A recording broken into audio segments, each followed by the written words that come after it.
you are trying to release yourself from the ego. The death of the ego helps the ego to relax, not to disappear.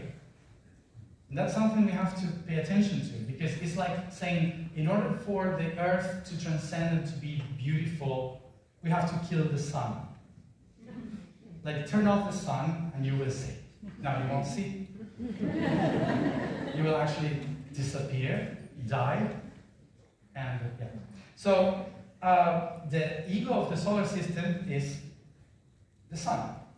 So without the sun, we don't spin, we don't have a purpose, we don't have time, we don't have love, we don't have existence.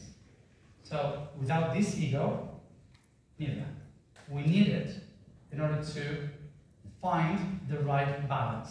This is like the tuning of our own self. So when we start to